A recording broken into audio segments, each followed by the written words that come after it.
Hey guys, this is Dr. Aaron Ernst. Thanks so much for joining me for tonight's episode of Q&A with Dr. A. As again, with each week we have some incredible questions. These are getting to be more detailed, which I like. You'll see it's not just saying, what's a good candy bar, chocolate bar, protein bar. It's now, I have this, I noticed that, my friend has this. So you guys are really starting to go deep with your questions, which is fantastic. If this is the first time you've ever watched a Q&A with Dr. A, we broadcast this live every Thursday at 7 o'clock right here on AskDrErnst.com. You can go back, scroll down underneath the video, and you can find some previous episodes. We have each of the questions listed on each episode, so who knows, maybe something you're looking for has already been answered. And if for some reason it's not, you'll see the button below that lets you submit your questions. It's confidential, nobody sees them except for me. We answer them directly through here, and then you can even get a copy of it sent to your email. So we have some incredible stuff coming up. Also, I want to let you guys know we have two huge opportunities that are available just for our subscribers, our listeners, and our viewers. If you scroll down below the video, you'll see there's a link that will let you register for my Ask Dr. Ernst End of the Summer Weight Loss Extravaganza webinar. This is going to be a big one, guys, and we're going to talk about the 3 major lifestyle changes that you can make immediately to start losing weight, or if you've plateaued out, to break through the plateau. It's on Thursday, September 15th, and you have 3 opportunities. 12 noon during lunch, 6 o'clock after work, 8 p.m. when the kids go to bed. Just pick your time, and you'll be able to watch that. I've also got a dinner seminar coming up on the first Monday of October, and that's going to be a unique one because, of course, as you guys know, October is the pink washing month. Everything turns pink for breast cancer, so we're going to help you to see how you can naturally become a cancer fighter and a cancer killer. And that is Monday, October 3rd, 6:30 p.m. at the Hickory Tavern up here in North Lake. Again, there's information below and you can register for that. So let's get started. We're going to take a deep dive today. So first question says, I sit all day at my office and I don't feel the effects of it necessarily, but I've heard it can be bad for you. What do you suggest to counteract the effects of sitting all day? Well, let's talk about this for a second. There was a study done in July of 2015, so just last year about this same time, where they found out that if you sit for more than 6 hours a day, you increase your risk for cancer. So this is huge. So part of the reason for this is because of the stagnation that comes from us just sitting. When you sit down, it puts a tremendous amount of pressure onto the pelvic bones, the pelvic floor, and it increases your abdominal pressure, which is why a lot of people notice the back pain is worse when they sit. And so your discs get loaded with pressure, your abdominal area gets loaded with pressure. And so obviously something you can do to counteract the negative effects would be get up more frequently when you're at your office. You know, I've got this new watch. It's an iWatch that I've had for about a year now. And what I love about it is it automatically says, it's time to stand up. It knows if I'm sitting for too long, gives me a reminder, and I stand up. Now, you don't have to buy an iPhone watch or an iWatch for that. You just simply have to set a timer. You know, so it's suggested that at least every 2 hours that you're sitting still at your work, working on your desk or doing something, have an alarm come off that just says stand up. And it just takes 60 seconds. Maybe, you know, run in place, do some jumping jacks. It's a great way to incorporate some fitness while you're at the office. Another thing you can do, of course, is use some sort of a chair that allows you to move a little bit more frequently. So in our office, we talk about using what are called vestibular discs or wobble discs. It's an inflatable small disc you can put on your seat. And what it does is it lets you be able to sort of move your spine and your pelvis. Because the key is movement is going to help you to block pain. It's going to help to pump the discs. It's going to help to keep your intestines going. And so it's a great way to counteract the ideas of the negative nature of sitting for too long. And again, how shocking is it that if you sit for more than 6 hours a day, you increase your risk for cancer? And I know most of us work for 8 hours, and we're probably sitting for the majority of that. Next question says, I'm thinking of getting a tattoo, and I just want your thoughts on that. Are there any risks that come with tattoos? And the answer of that is yes, because you're putting an ink under the skin that's supposed to stay there permanently. And the majority of the ways that works is through either some sort of metallic, additive, a dye, or a component. Specifically, just so you guys know, the red inks are extremely high in mercury and lead. And so anytime you're inking yourself and putting like a tattoo on, you're putting a level of exposure of metals directly into the skin, which will be absorbed into the blood. And I do see a lot of people that have tattoos have, heavy metal toxicities and things to that. Besides, most of the new inks today have certain salts that are metallic. They have oxides. They even have plastics and certain things inside of them, dyes, which can be very, very dangerous and toxic to the human body. So the last thing we ever want to do is put something on us or in us that could give us 24/7 exposure to chemicals. And unfortunately, tattooing is one method of that. The older ones used to have nickel and even lead and things to that effect in there. So, while it's small amounts and it's under your skin, you got to remember it's 24 hours a day absorption of that, which is why, as some people know that have had tattoos for a long period of time, they fade. And it's always been sort of thought that they fade because of being out in the sun. But I believe it's actually they fade from both sun oxidation of the metals and also the absorption process that the body does. So I hate to say it, but if you want your liver to work well, if you want your liver, kidney, spleen, intestines, and everything to be free from metals, don't get a tattoo. Now, what do you do if you have them? Well, the goal would be to try to chelate as much of the metals inside of you, because we've seen the metals that are associated like lead and mercury and even tin, they shut down fatty tissues, which would be your brain, your thyroid, your adrenal glands, your pancreas, and of course these are huge organs that most of us have effects with that cause a lot of damage. So I'm not a big fan of tattoos just for that reason. Next question says, I see a blue bottle on your shelves and I forget every time I'm in your office to ask what it is and what it's used for. So the blue bottle you're probably referring to is known as ASEA. It is essentially a liquid redox molecule. Now, that statement right there in and of itself is an entire topic. Redox molecules are something that are specific to the mitochondria, and they're actually sort of food for your mitochondria. And if you're just joining us, maybe this is the first time you've ever watched one of our shows or listened to us, your mitochondria are your fat-burning, energy-producing cells. So what this is essentially a liquid that's got a combination of chloride, which I'll talk about in a moment, and sodium. So it's kind of a salted chloride drink that has specific nanoparticles of something known as cell redox molecules. Now, when I say the word chloride, I don't want you to get confused with chlorine. It doesn't have any chlorine in it. It has chloride, which is the ionic component, just the single Cl in a negative charge. That is naturally found in nature. It occurs on a lot of chemical reactions. Think of like the acids in your stomach as hydrogen and chloride, not chlorine, but chloride. So what this does is it boosts the chloride component within your body while giving you these redox molecules for your mitochondria. And I have actually seen that a lot of us are deficient in chloride. So we don't have enough stomach acids, we can't produce metabolic pathways, we don't activate our fat burning steps. And this stuff is incredible. It's so strong. You take about an ounce a day, you just drink it directly. And I've seen people literally bounce back from chronic fatigue, fibromyalgia, even depressive states, burn fat like crazy while on this. And overall, I take it myself for just longevity and natural healing, because we've learned that your mitochondria are instrumental for your immune system function, for your longevity, and of course your vitality. By the way, one of the side effects of taking this about a tablespoon or an ounce or so a day is your skin clears out, it gets really tight, your hair starts to come in nicely, and everything starts to work great just functionally. So really, really great product. It's called ASEA, and we have more information about that at our website and also here. So this is the famous blue bottle that all of you may be thinking about but forgot to ask, just like our patient did. Next question says, I heard you talk a lot about pain medications on your last radio show and how opioid addictions are becoming high. I take aspirin and ibuprofen 2 to 3 times a week for headaches. What's going on and what's my solution? So the biggest thing that I have a problem with taking over-the-counter pain medications is just twofold. One, it's just a bandage, So look, if I stab a knife in my hand, it's going to hurt.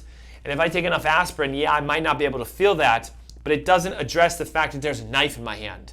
So yes, you can medicate yourself to feel good, but are you actually doing anything? Second, of course, ibuprofen, aspirin, NSAIDs are known to cause damage to certain organs in your body, specifically your stomach, your kidneys, your digestive system. So the last thing we want to do long term is create organ damage from covering up a symptom. For me, I'd want to know what's causing your headaches. And the challenge with headaches, again, is headaches are the knife in the hand. It's the symptom you feel, but there's a cause for it. Classically, most headaches are caused by dehydration and salt deficiency, also caused by magnesium deficiency, because magnesium opens the blood vessels that flow blood and nutrients and oxygen into the brain.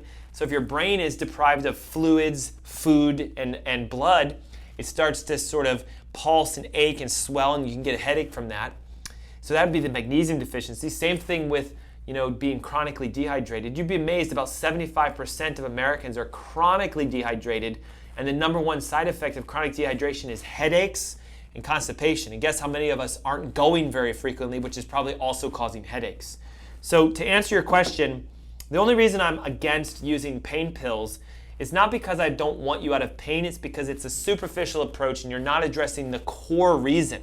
If you don't find out what's causing these headaches, it could turn into something severe like liver disease, leaky gut, kidney problems. So I would look at you and say, it's time to go deep into your health and figure out where the headaches are coming from. Next question says, I have a 9-year-old boy, and like all kids his age, he'd rather play video games than go outside. He's overweight for his age, and I'm wondering, is there a trick that I can get him to start doing something to lose weight? Yes, and the trick is to recognize just because they go outside doesn't mean they lose weight. Now, I know where you're going with this, right? If they could go outside, he'd be more active. Maybe he'd be running and playing, doing things, exercising. But I want to be honest with you, exercise is not primarily designed to make people lose weight. And that should hopefully set a lot of you free from the burden of constantly going to the gym to lose weight. I mean, I don't know about you, but when I go to the gym and I work out, I'm tearing muscles, I'm building muscles, and I'm actually putting more muscle on my body, which is going to make my weight go up. So if you want to burn fat, we need to find activities for him that can help him to burn fat.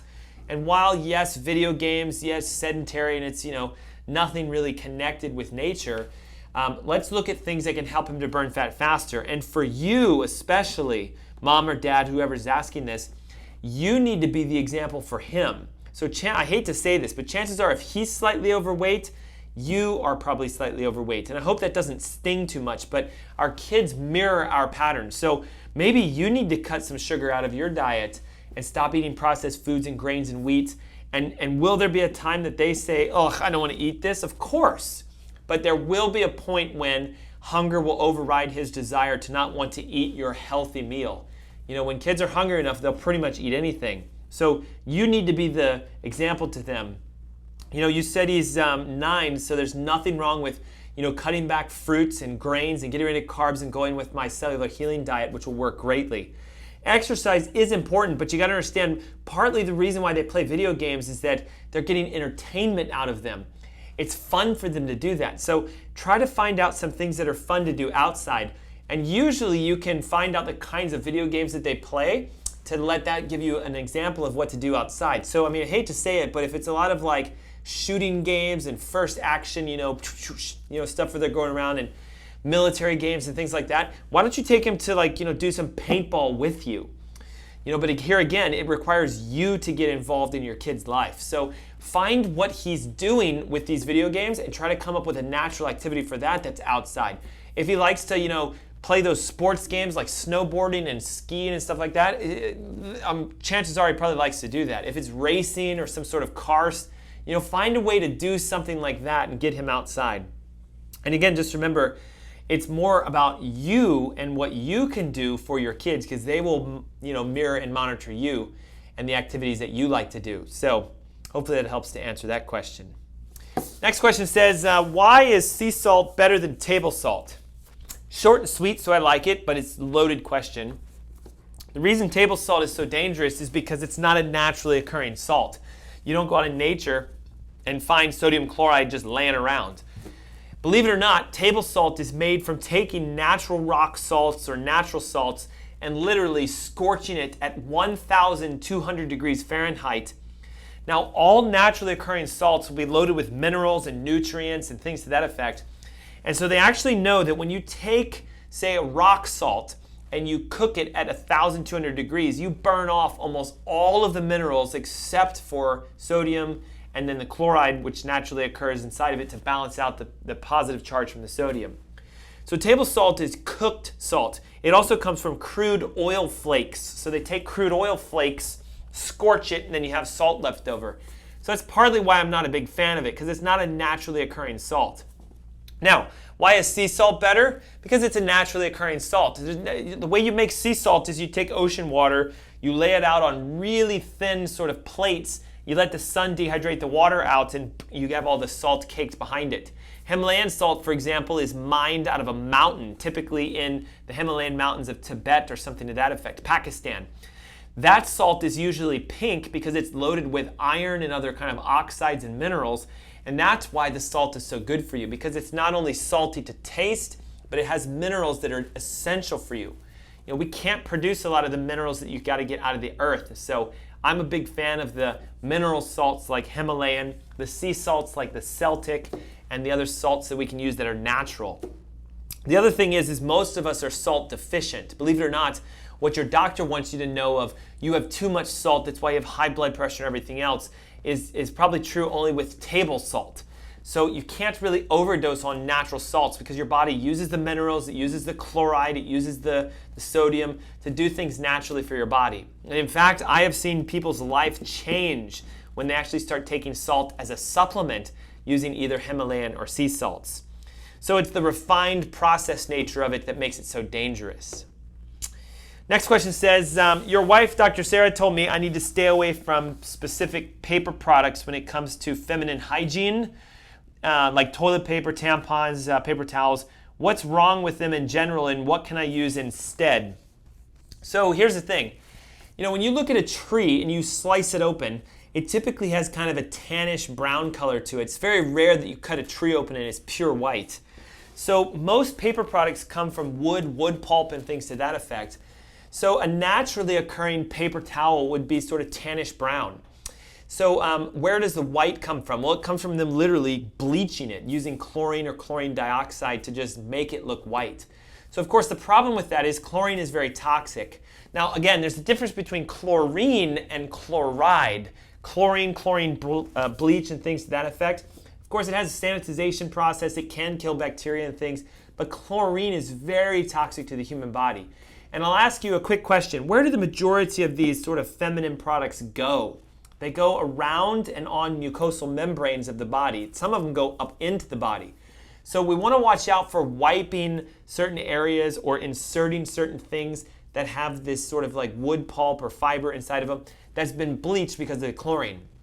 Second, you might say, but mine aren't made out of wood, they're made out of cotton. Well, the challenge here is this. Most cotton is genetically modified and heavily sprayed to prevent against from various bugs and things eating it. So yes, I can get a conventional tampon that, you know, maybe is like a Tampax Pearl or whatever. And these things are, first of all, plastic lined, BPA, etc. So for the outer shell, the inner layer is cotton that's generally not organic, usually genetically modified and filled with pesticides. So do you want that going up into your body?